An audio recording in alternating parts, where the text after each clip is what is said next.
CEO's plan. Mr. Carter, a well-known black CEO, had worked hard to build his company from the ground up. He believed in treating people fairly, respecting their hard work, and creating a positive work environment. But recently, something had been bothering him. Despite all the feedback and reports from his managers, he felt disconnected from what was really happening in his company. The employees seemed happy on paper, yet there were rumors of people being treated unfairly. Mr. Carter couldn't shake the feeling that something was being hidden from him. Late one evening, he sat in his large office, thinking deeply. He was tired of hearing only the positive reports his managers gave him, always polished to sound perfect. He wanted to know the truth about his company, especially how his employees felt and behaved when they didn't know they were being observed by the CEO. But how could he uncover this without causing fear or suspicion? Then, a bold idea came to him. What if he went undercover in his own company? He could dress as someone else, someone unnoticed and ordinary. He knew exactly who he'd pose as: a janitor. Nobody usually paid much attention to the janitors, and this way, he could roam freely without drawing attention. The more he thought about it, the more excited he became. Going undercover as a janitor would give him the chance to see the real side of his company, to know if people were being kind, respectful, and helpful. Most importantly, he could discover if any toxic behaviors were hiding beneath the surface.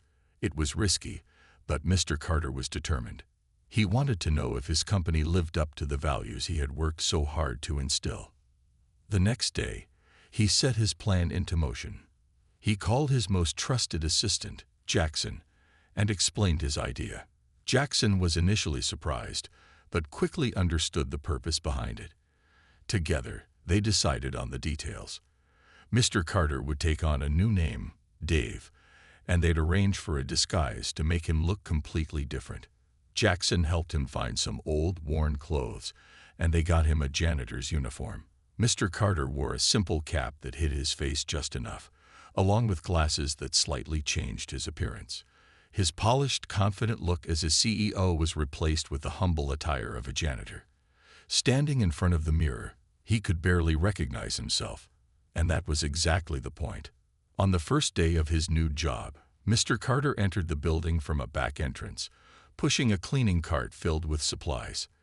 The usually confident CEO now felt a little nervous. Would his employees see through the disguise? Would he be able to learn anything meaningful? Taking a deep breath, he pushed those doubts aside and focused on his mission. As Dave the janitor, he moved quietly around the hallways and offices. His goal was simple: to observe. He walked through each department, watching how people interacted with each other.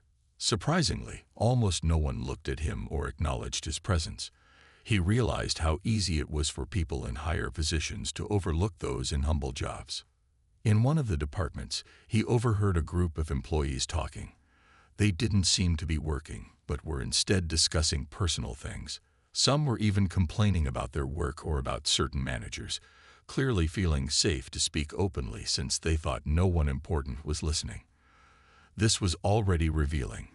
He could hear frustrations that had never reached his ears in the official reports.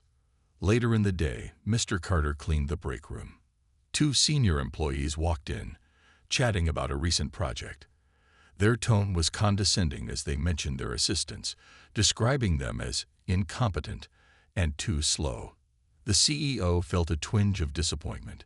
These employees were supposed to be role models, leaders who should guide and support others, not speak poorly behind their backs. This experience opened Mr. Carter's eyes to how differently people acted when they thought they weren't being observed. It hurt him to see this behavior, but he reminded himself that this was why he had taken on the role of a janitor. He wanted to know the truth, even if it wasn't what he had hoped for. As the day went on, Mr. Carter realized just how invisible he had become as Dave. People pushed past him, ignoring him as they went about their business. He felt a newfound empathy for his janitorial staff and anyone in a position that often went unappreciated. But his journey had only just begun. This was only the first day, and already, Mr. Carter had seen enough to confirm that his undercover plan was necessary. He was ready to continue observing, gathering information, and seeing who in his company treated others with respect, and who did not. As he wrapped up his first shift and took off his disguise in the privacy of his office, Mr. Carter felt a sense of determination. There were things to change, values to reinforce, and people to hold accountable. He would dig deeper in the coming days, and he promised himself he wouldn't stop until he uncovered everything. The CEO was prepared for whatever surprises lay ahead, confident that, in the end, his company would be better for it. He had taken the first step in discovering the truth, and there was no turning back now. Discovering the true atmosphere. On the second day, Mr. Carter returned to his building in disguise as Dave the janitor.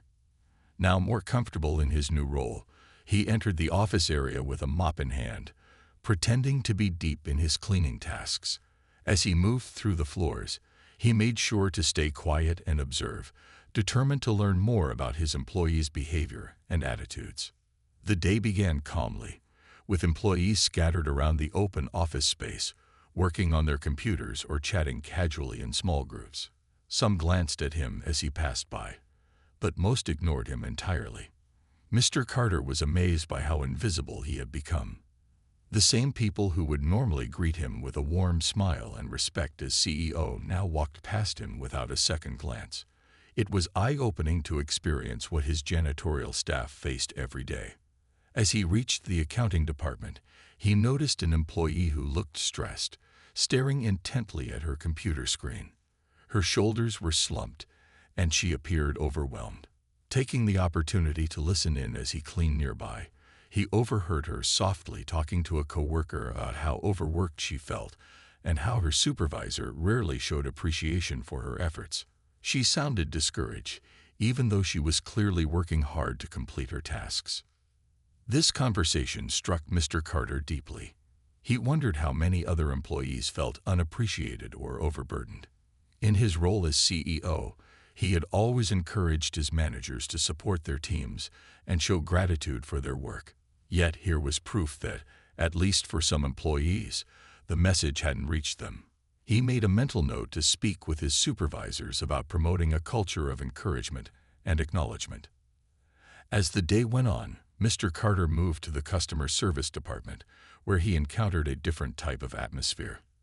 A team meeting was taking place, led by a supervisor named Mr. Green. Standing behind his cleaning cart, Mr. Carter observed as Mr. Green spoke to the team with an authoritative tone, giving orders without showing much respect for the employees' ideas or input. When one employee tried to voice a concern, Mr. Green cut him off, dismissing his suggestion with a wave of his hand. This interaction made Mr. Carter uncomfortable. He could see the frustration in the employees' faces, and he knew this was not the environment he had envisioned for his company. He wanted his staff to feel heard and valued, yet here was a manager openly disregarding their thoughts. It was clear that some changes needed to be made, and he was even more determined to uncover the full truth about his company's culture. By mid-afternoon, Mr. Carter moved into the lunchroom, a place where employees gathered for breaks. He quickly noticed that people formed cliques, with certain groups keeping to themselves while others were left out. It was clear that some employees felt isolated, sitting alone, or talking only to others in their own departments. As he cleaned, he overheard a small group making rude comments about other coworkers. They laughed and joked at the expense of their peers, showing little consideration for those around them. Mr. Carter felt a mix of disappointment and frustration.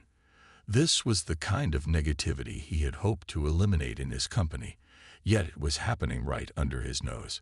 By the end of the day, Mr. Carter felt like he had seen a side of his company that he hadn't expected.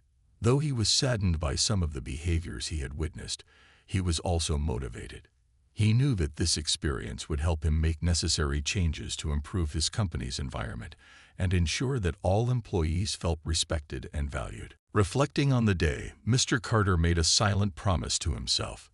He would not let these issues continue unchecked.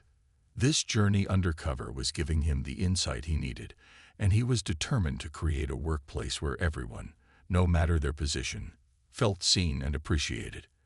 And as Dave the janitor, he was ready to dig even deeper. Hidden talents revealed. As Mr. Carter resumed his role as Dave the janitor for the third day, he had a new goal in mind.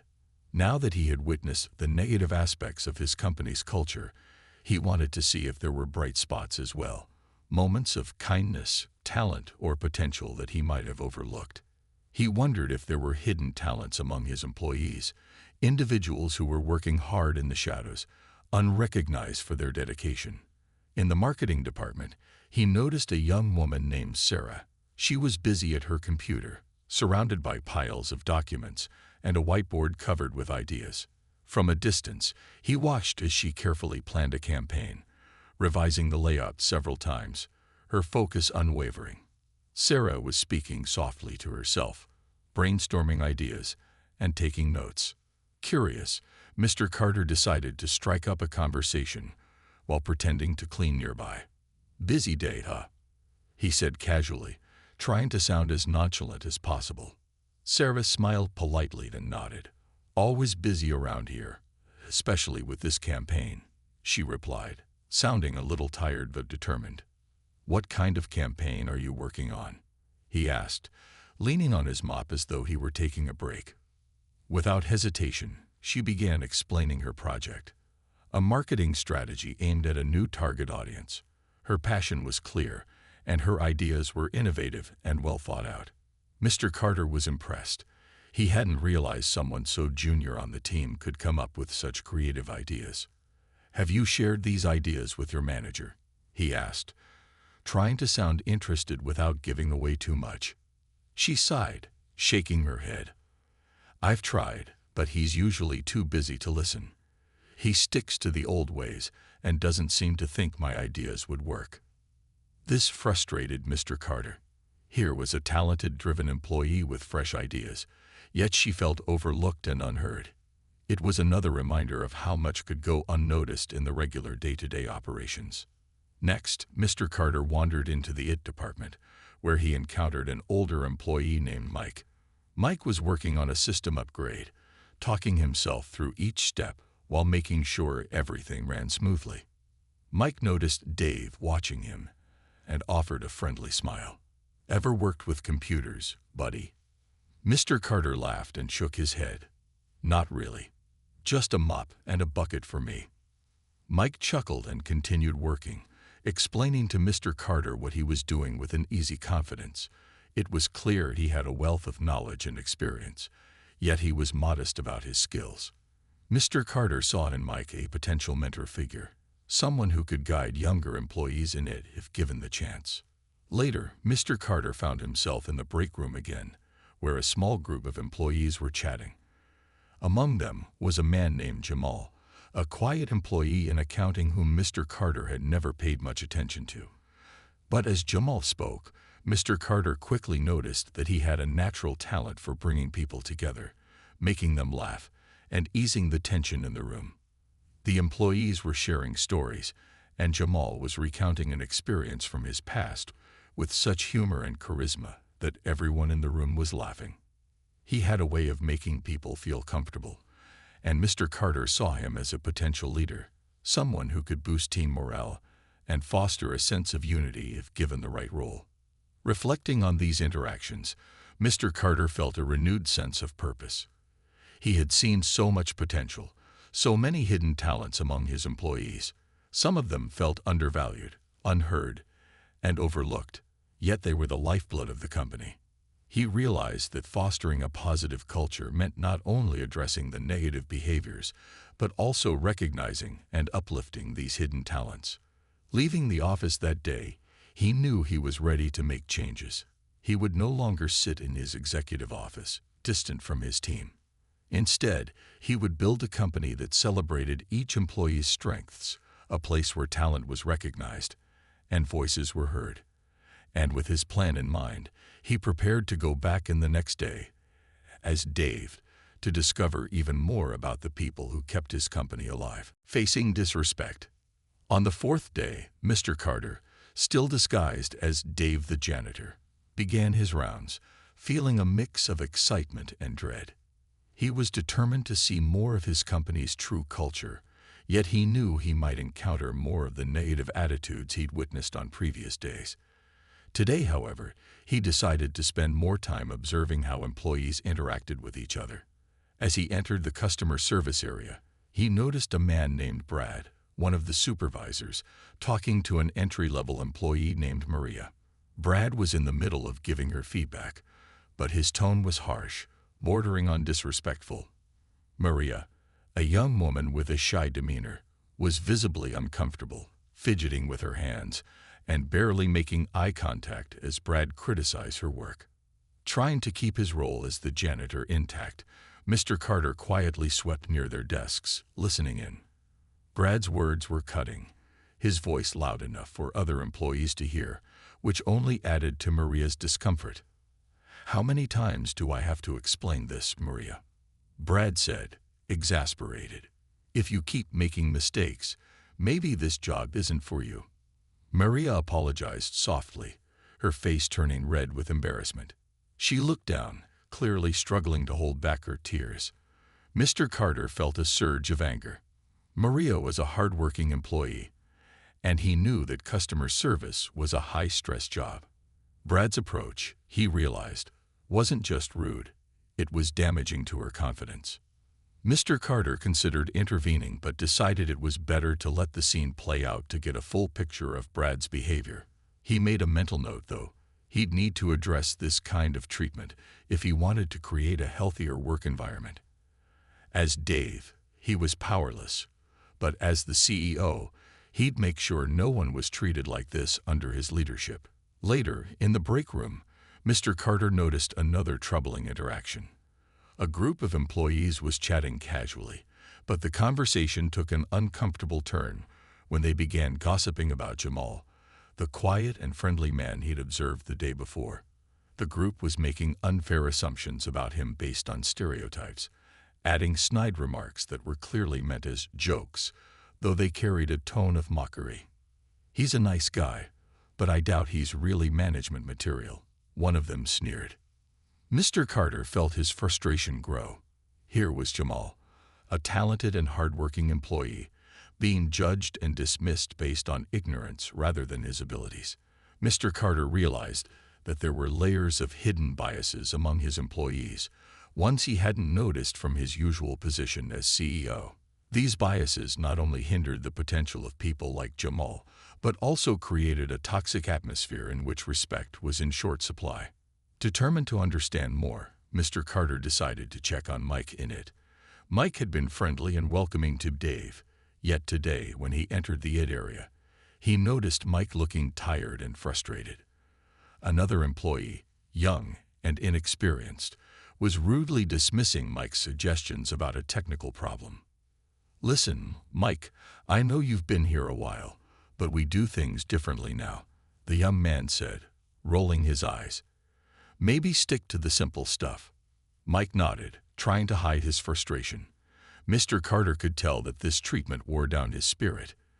Here was someone who had years of experience and knowledge, yet he was being brushed aside by someone who assumed his ideas were outdated simply because of his age. Mr. Carter left the IT area with a heavy heart, disturbed by the recurring patterns of disrespect he'd observed throughout the day. It was clear that the company's problems went deeper than he'd initially thought. Disrespect was showing up in various forms, employees being overlooked because of age, background, or simply due to management's harsh and inconsiderate treatment. As he finished his rounds, he felt the weight of responsibility. He realized that the culture of respect he wanted in his company wouldn't simply appear on its own. It had to be built through intentional changes and strong leadership. Today's experiences had given him valuable insights into what needed to be done, and he resolved to take immediate action once he returned to his role as CEO. Leaving the building, Mr. Carter thought about all he'd seen and heard. The transformation his company needed wasn't small. It would require more than just policy changes. It would need empathy, training, and a culture that celebrated every individual. With a determined heart, He prepared for the changes he would bring to ensure no one in his company felt belittled or disrespected again. The turning point. After another long day of observing the hidden issues in his company, Mr. Carter returned home, feeling more determined than ever to make a change. He had witnessed enough. In his undercover role as Dave the janitor, he had seen countless examples of mistreatment, bias, and disrespect. Employees like Maria were afraid to speak up, while others like Jamal and Mike were constantly judged or ignored simply because of preconceived notions or unfair assumptions. This wasn't the kind of company he had envisioned building. The next morning, Mr. Carter returned to work as Dave one last time. He wanted to make sure he hadn't missed anything important, but this time, his goal was different. He was ready to listen directly to the employees about what they truly felt about working there. He figured that, as a janitor, employees would be more open with him than they would with the CEO. During his rounds, he found an opportunity to chat with a small group in the breakroom. The employees seemed comfortable around Dave, and the conversation soon turned to the topic of their workplace. Slowly, they began to open up about their concerns, frustrations, and what they felt was missing. One employee, Sarah, talked about the lack of recognition for hard work. "Sometimes it feels like no one notices the extra effort we put in," she admitted. "It's like you're just a number here. You do your job, and that's it." Another employee, Carlos, added his perspective. "There's no room for growth here if you're not already favored by the higher-ups," he said. "People judge you without even knowing your skills or potential." Hearing this from his employees directly only strengthened Mr. Carter's resolve. He listened closely, gathering valuable insights, nodding, and making mental notes of each concern. These were real people, each with a unique contribution to offer, but their spirits were being stifled in a system that didn't value them. As he left the break room, he found himself bumping into Maria, the young employee who had been harshly scolded by her supervisor earlier. She recognized him as Dave and gave him a small smile. "Hey, Maria," he greeted her. "You look like you've had a rough week. Anything on your mind?" Maria sighed and looked around to make sure they were alone. "It's just, some days I wonder if it's worth it. I work hard, but it feels like no one really cares, and if I make a mistake, they just come down on me so hard. It's discouraging, you know." Hearing her words, Mr. Carter's heart sank. Maria's story was the final push he needed to take immediate action. She was a talented young woman who only needed encouragement and guidance, not the harsh criticism she had received. The undercover CEO left the building that evening, his mind swirling with plans for change. He knew he couldn't wait any longer to reveal his true identity. His employees needed to know that their concerns were heard, and they deserved a leader who respected and valued them. Back in his office that night, Mr. Carter drafted a plan. He would return as CEO the next day, holding a company-wide meeting to address what he had seen and learned. He would start by sharing his undercover experience, letting his employees know that he had walked in their shoes and seen firsthand the struggles they faced. And then, he would outline his vision for a new, respectful workplace culture where each employee was valued and heard. With a heavy heart but a determined mind, Mr. Carter prepared for the meeting, knowing that this would be the beginning of a long journey toward change. He had finally reached the turning point, and he was ready to lead his company in a new direction. The big reveal. The next morning, a company-wide email was sent out, inviting every employee to a mandatory meeting in the main conference hall. It was unusual for the CEO to call such a meeting, especially on short notice. Whispers filled the office as everyone speculated about the reason behind it. Some thought it might be about a new company policy. Others feared it was a financial matter. No one guessed the true reason. As the employees gathered, they noticed a sense of seriousness in the room. Mr. Carter had chosen to enter the conference room dressed in his usual executive attire, a sharp contrast to his Dave the janitor disguise. When he stepped up to the podium, the room fell silent. "Good morning, everyone," he began, scanning the faces of his employees. I know many of you may be wondering why we're all here. Today, I want to share something very personal and important with all of you. He took a deep breath and continued, "Over the past few weeks, I have been working undercover in this company as Dave, the janitor." A murmur rippled through the crowd. Employees exchanged confused and shocked glances. Some stared at him in disbelief, while others tried to recall if they had interacted with Dave recently. Mr. Carter smiled, letting them process his words. "That's right. I've been here, quietly observing and learning from each of you," he continued. "I wanted to understand the reality of working here, beyond the view I get as CEO. And let me tell you, what I saw was eye-opening." Mr. Carter recounted the incidents he'd witnessed, the unfair treatment of employees, the lack of respect, and the judgmental attitudes that affected the company culture. He shared stories about employees like Maria, who had endured harsh criticism without encouragement, and Jamal, who had experienced casual prejudice. As he spoke, the room grew somber. Employees began to realize that he had seen things they thought went unnoticed by upper management. "I've seen the hard work each of you put into this company, and I've seen the challenges you face," he said earnestly.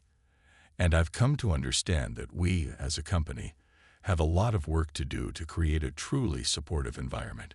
Every one of you deserves to feel respected and valued here." The employees were silent, processing the weight of his words. For the first time, they saw a side of Mr. Carter they hadn't known, a leader who genuinely cared and was willing to step into their world to understand their struggles. The impact was profound. People began nodding, some with tears in their eyes, touched by his honesty. Mr. Carter paused, looking at the audience with a determined gaze. "Today marks the beginning of a new chapter. I am committed to making real changes, and it starts with building a company culture that respects every individual. To do that, I need your help. I want each of you to feel safe sharing your thoughts, and I promise you that no concern is too small." The employees began to clap, slowly at first, but soon the room was filled with applause.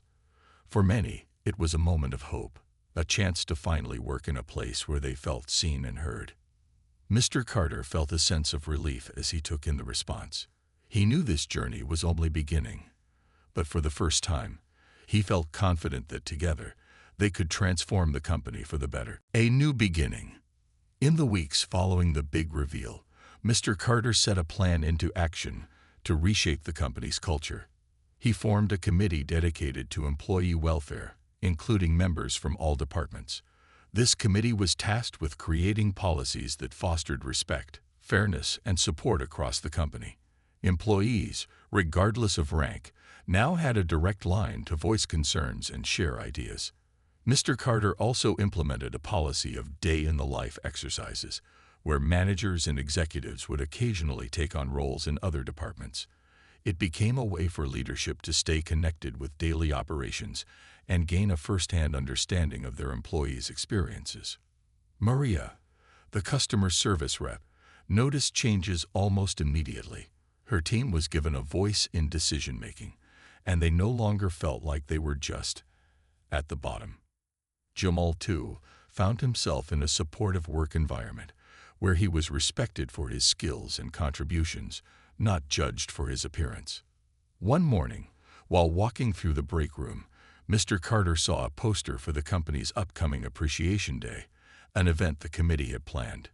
It was filled with photos of employees and messages of gratitude. He paused, looking at the faces he had come to know so well, each person playing a vital role in making the company thrive. As he returned to his office, Mr. Carter reflected on the journey he had undertaken. His time as Dave the janitor had taught him invaluable lessons, ones he would carry with him as a leader. It had started as a plan to understand his company, but it had grown into something much more, a mission to build a place where everyone felt valued. The company soon became known not just for its products, but for its inclusive, positive work environment. News of the CEO's undercover initiative spread, inspiring other businesses to follow suit. Employees felt a renewed sense of pride in their work, knowing they were part of a company that genuinely cared for them.